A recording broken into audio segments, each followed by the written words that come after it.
Hi everyone, I'm Leah. Today I'm going to be showing you all how I make okonomiyaki, or Japanese savory cabbage pancakes. So as always, the first step with food is going to be to wash your hands. Next, I'm going to wash my baby carrots. I used half a cup of carrots for this. I used baby carrots because that's what I had on hand, but you could use any type of carrots, and I'm going to thinly slice these.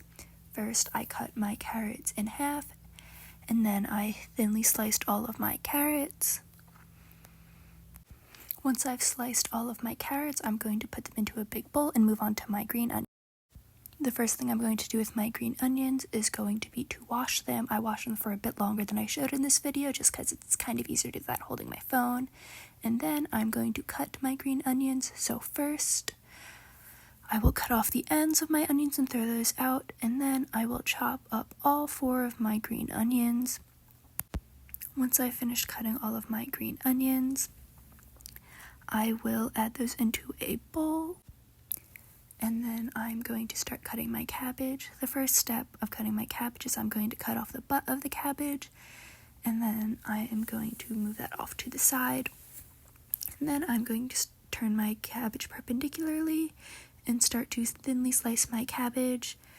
Remember, cabbages are pretty big, so just be careful and go whatever speed you need to be to stay safe, and try to keep your fingers out of the way. It is also always safer to cut with a sharp knife. So in this, I'm using one of the sharper knives I have. And as I move the cabbage off to the side, I am moving it into my strainer. You may have noticed that I did not wash my cabbage before cutting it. I prefer to wash my cabbages and similar really leafy vegetables after I cut it. But this is also why I'm cutting the cabbage last, so whatever dirt that is on the cabbage will not get into my other vegetables after I've washed them. I just prefer to wash my cabbage after I cut it because, as you can tell, it's very leafy and there's lots of nooks and crannies on the inside, and I feel that it gets cleaner if I wash it after I cut it. The parts of cabbage you see me putting off to the side is the core of the cabbage. Now I'm going to put all of my cabbage into a strainer and give it a nice quick rinse, making sure to turn over to get the whole thing washed.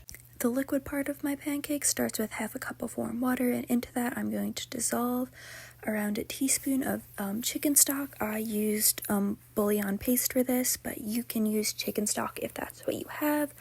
I simply just had bouillon.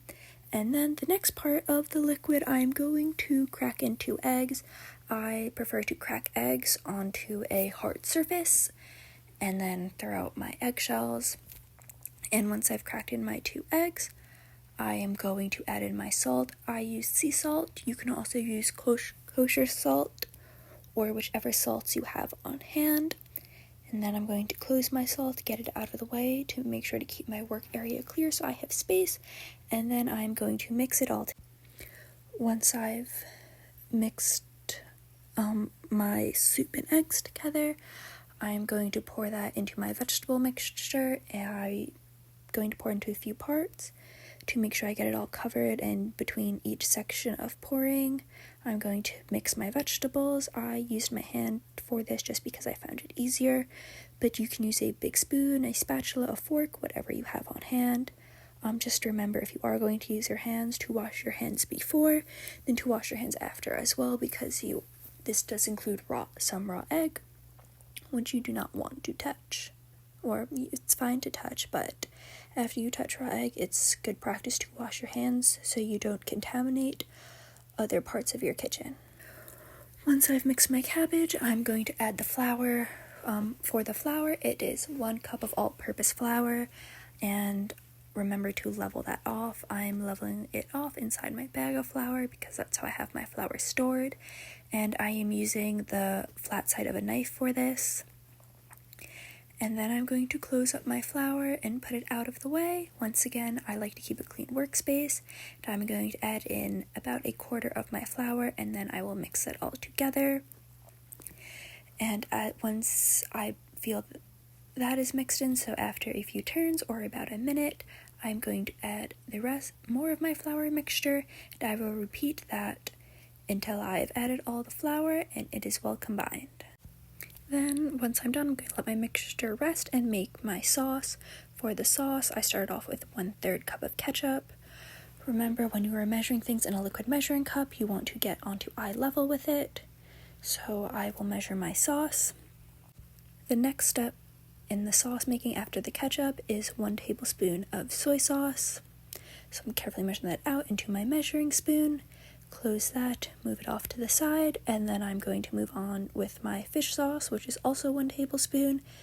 And then that comes out of the bottle a little harder, but still into the measuring spoon, then into my measuring cup, and then I'm going to take my whisk and whisk it all together until I feel that it is smooth and well combined.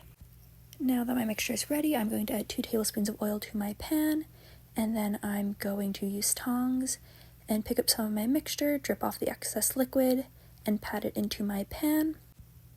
And then I'm going to use my spatula to shape my pancake into a circle.